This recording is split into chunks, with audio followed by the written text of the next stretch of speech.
Hey, Dave here from Pewcentric, the marketplace where firearms enthusiasts just like you discover unique gear, services, and training. Inside the Pew is our ongoing series of interviews with Pewcentric sellers, and today we're joined by Matt Lee of Lee Holster Hangers. Welcome.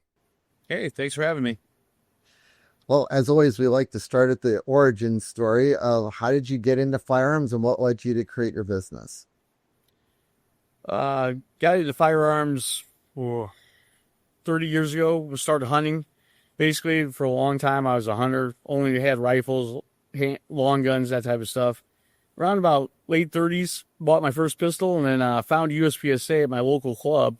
And that was about 2013, I guess, and been hooked ever since. Been shooting monthly matches, a couple of different places. I've been traveled all over the place, as far as Area 3, Nebraska, up into Michigan, Wisconsin, Indiana, all around the Illinois area. About 2019, I think I took over the Illinois section for running stats and electronics down there, registration. So I've been giving back, that way. Last few years, I've been the stage sponsor with my Lee Holster Hanger business. Well, let's talk about hangers. And so, for our viewers who don't know, what is that and why did you decide to focus on making, of all the things you could make, why that, and what did you see as the need, that was there? Oh, let's see. So that goes back to probably around 2015, after I was in the sport for about a year. I kind of looked around. I was just running a Blade Tech right on the belt type of thing. Holster, don't even remember what division I would have been shooting at that time. I've shot just about everything, every division in the sport at one time or another. But I kind of started looking around, and I've been a machinist for 30 plus years. So I do everything I buy. I look at and I go, what would I do to improve this? What would I do to make this better? What would I do to modify it? So I looked around at what was available on the market, and I was looking at the prices and stuff. I'm like, well, there's not that much money worth of metal in that. I could do something else with that. And so kind of settled on my very first design, I guess. And there's been 3 or 4 different evolutions of that ever since. About 2015, probably made my first one. Started wearing it to a match. A couple of my friends at the matches like, hey, could you make me one? Could you make me one? And just kind of got started that way. And how that goes in this sport. For a long time, all I did was the raw aluminum, keeping the price down for people. And then I started, obviously, like everybody in the sport, everybody wants something customized. They want something with some color to it, So I had to find an anodizer. I don't do anodizing myself. Had to find an anodizer, started doing okay, I'll do black. Well, then who wants blue? Who wants red? Who wants orange, green, so on, and then down the rabbit hole of 6, 7 different colors, and trying to keep batch quantity on hand and ready to go. So the hanger, again, just for those who aren't aware, that's what connects your belt to your holster, right? So there's a whole series of things that go between the belt and the holster. Yep. What's special about yours? There's so many different kinds of hangers out there, There are a bunch. When I kind of started with mine, there's probably 2, maybe 3 on the market. They were kind of a new thing because USPSA didn't used to allow you to drop an offset like we do, especially like single stack division and stuff. So really there was a couple to look at. I was like, the price on these things, I mean, there's like $4 worth of metal in these things, and I'm like, I'm a machinist. So what led me, down that road was what makes, I always say there's 5 points that makes mine better than some of the competitors. Okay. I make it out of thicker aluminum. It's stronger. You're not going to bend it. You fall on one of my hangers, you're probably not going to break it. You might break your hip, but you're not likely to bend my hanger and have it break. Lee Holster hangers are guaranteed to harm you if you fall on them. Yeah. But they won't be harmed themselves. That ad writes itself. I get it. I've seen a few bent ones. I've seen a few. There's a line. I don't want to disparage anybody. There's a line of holsters that come with a very thin, flimsy hanger system. And so a few guys from around the country get a hold of me.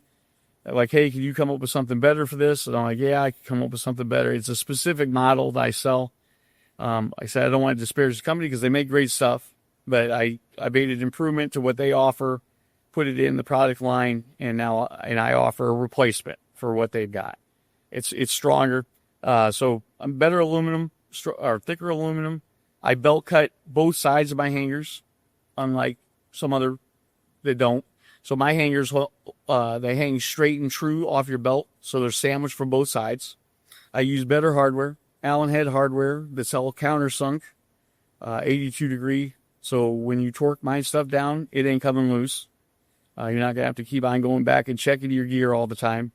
So better metal. The fasteners are better. I finish them and I sell them cheaper. So those are really kind of the 3, 4, 5 points that I've got going. Don't forget all the colors. Right. Well, everybody's doing colors now. You can't. Not as many as you. Well, I don't think so. Maybe not, but I like to offer variety. But it also does create a headache on the back end of trying to keep up with how many different. I guess in the retail world it's called SKUs, but me it's just piles of product on the shelf. Why did you branch into adjacent items? Like you figured out hangers. Yeah. But then it's like, well, what holds the hanger, to the belt? Yeah. What holds the gun to the hanger? It's like, why did you where's this end, Lee? Matt, Well, I mean, with my Y plate, I put both the Safari Land and the Blade Tech pattern on the Y plate and the extended Blade Tech pattern on the Y plate. So you don't have to buy something separate from me. You don't have if you try to change from a Blade Tech holster over to a Safari Land, you pick one up from somebody or, you order one, you want to try you don't have to go back and order another $20 Y plate and have it wait for me to ship it to you. I give it to you all on one. The rotational ball mount, about 2 years ago, I had a guy kind of ask me, hey, can you come up with something, give it a little more rather than just straight up and down. And then the canting slot, which, the canting slot on mine, I use one canting slot. So you got all the 6 positions on this one, and then you can cant it. So I came up with a rotational ball. I put them out. It was probably 3-4 months worth of testing. I had a couple of guys I know from around the country sent them out to. They put them through their paces, started giving me some feedback on what they like, what they don't like. Went through a couple different modifications there. And then comes down to, so that's really the whole, what you can put on the holster. And then obviously rotational ball mounts are difficult because you can get one and then they move around, right? They don't stay in place. I mean, I can't tell you how many frustrations I've had with I don't even want to see a ball mount, but everyone raves about yours.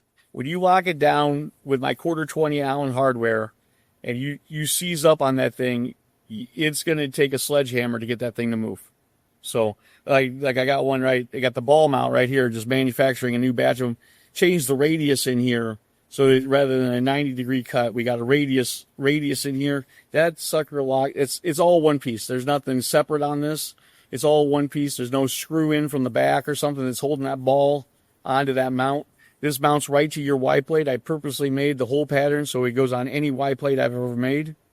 So you mount that to the Y plate, then it sandwiches. I undercut inside of that rotational ball, the mounting card. I undercut so it actually, rather than just the ball being right on 2 radiuses, it's actually undercut in there, and it sandwiches over the radius of the ball. And when you, and rather than some 8/32, hardware to lock it down, I give you 1/4-20. And you pull on 1/4-20, you get that sucker locked in. It ain't moving. You'll break one of these. Shear one. I had a guy in a match. He landed on his hip with one of these. It did shear off because it is aluminum. It's an aluminum poster, but it did shear. But he contacted me. I was like, "Guy, I got your replacement in the mail tomorrow. Don't worry about it." Glad to know that it survived. It broke that off, but the holster didn't. The gun didn't come out. And he survived and he had a bruised hip, but that type of thing. But yeah, so those are what to harm you. You know how it is. You go down into the sport, you got aluminum mount on your hip. Yeah, if you land on that hip, they're solid. So then people wanted thigh pads. So I started with a plastic thigh pad. Now I'm 3D printing them in usually PETG or PLA. And I haven't even put out even on my Facebook page yet about the new design here. the 2 holes here I've added to the bottom. That's not on the older mounts. That gives you a 1 inch wide, and you screw that thigh pad right onto there. No more going through the middle. It hangs right here. It's a 3/8 inch thick. Yeah, it's a 3/8 inch thick thigh pad, and it once again 1/4 screws, 82-degree countersunk. You put that on there. You lock that up. You don't want to put a ton of pressure on it because it is still a 3D printed product. But they mount up and they hold. The other thing I offer is magnet mounts. That's a kind of a side thing. So I do a single or a double. They're there on the site on Pewcentric. Single or double. Once again, those are aluminum mount, double cut for your belt, so they sandwich your belt rather than just press against your belt. Good hardware holding the magnets. They're 95 pound pull magnets. I run a single. I run a 29 round open stick, and I put that on there for table starts, make readies. If I gotta run a stage where I'm slapping off a table on that magnet, I know it's gonna hold until I get to where I need to get my reload in at. But then let's go. That is finding the butter zone on those magnet mounts is so critical, because I've seen some are like, let go of my magazine, or, oh, I looked at it funny and it fell off. So somewhere in the middle is the right amount of like what strength, that you're looking for. So guys, they like the double because it keeps the rotation. Like when you hit the mag onto both of them, you're not going to have it rotate on you. On a single, you go running across the stage, you might get some rotation out of it where the mag wants to, if you're not centered on it. I run mine right up front, right next to my holster. So it really is just a make ready mag or like a table start mag. I'm not trying to run it as a true mag pouch. So basically, you're taking decades of experience in the machining industry and brought it to your passion, and in making a better quality product with more functionality at a lower cost, basically. Since we're talking with you in your machine shop where all the magic happens, can you show us a little bit of how Lee holster hangers are actually made? Sure. Yeah, I've been in the shop, like I said, multiple different CNC machines. Like here's the inside of the Haas. Right now, just two vices going on, working on some 3-hole hangers in there. Just held in a simple setup. Everything's programmed in. We got the on the control panel running next gen. Everything it's back there somewhere. There's a Renishaw probing system. Everything's probed to the thousandth of an inch, and it runs off G code. These 3-hole takes about 2 minutes 34 seconds to make a 3-hole mount. One part of it. There's 3 parts to all my hangers. So the main mounting plate over here spin around. We got a ProtoTrack lathe running for lathe work there, and then a couple manuals over here. But also still CNC capable because they are ProtoTracks. So we do the radius work here, so that when we throw them in the Haas CNC machines, they've all got the 1/4 inch radiuses on them, so that everything locates up the same every single time. So we get the same setups.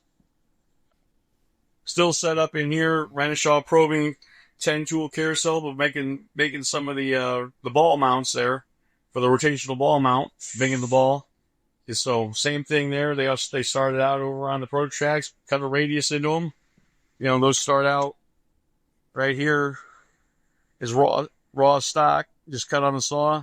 Put one little radius on there, then into the CNC machine for precise location. It goes and takes a few minutes and makes one of those. Then after that, it's off to finishing.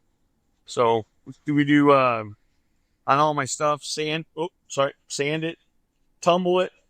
Just added this to the shop here. Let's see here. Down here, got a tumbling machine. If you can see that. Getting ready to run a batch of hangers here, different stuff all in there. Gonna run it for about 5-6 hours. Oops, I don't think you can see that. What am I seeing here? Oh, there it is. We're gonna run a batch of hangers down there, and in some plastic media. So get everything deburred, shined up, ready to go. One thing that's really interesting about Pewcentric sellers is that it's not just the level of skill that they have in their craft, but their attention and focus on customer service. I've said this before, it's easy to find folks, well, maybe not easy to find folks, but there are plenty of folks that are good at making something, but they can't do it repeatably at scale, dealing with customers when they run into inevitable issues. And I think the measure of a seller is not just what they do when everything goes right, but when something inevitably goes wrong, even if it's not their fault. You've been doing this for a while, so I wanted to get your perspective on that and your experience. Well, my experience is, like I said earlier, I won't sell you anything I don't have on hand. You know, everything I got listed, it's ready to go right now. So, I get stuff in the mail day or two, no problem. Well, not normally two, but normally the next, either the day you ordered or the next day. It's going to be in the mail, unless I'm out at a match, traveling or something. Because of our service, and then when something happens, you need something added on, you need something else, like you break something, you lose a pack of screws or something. Reach out to me. I put my email, Facebook page in every package I send. So you reach out to me personally through Facebook Messenger, wherever, get a hold of me. I'll get you what you need. Get you back up and running. It's not a problem. Well, it's been a pleasure talking with you, Matt. Matt is the owner of Lee Holster Hangers. You can find his store on Pewcentric at pewcentric.com/Lee Holster Hangers. The links are available in the description below. And as always, please like, subscribe, and share to help grow the community, and we'll catch you next time.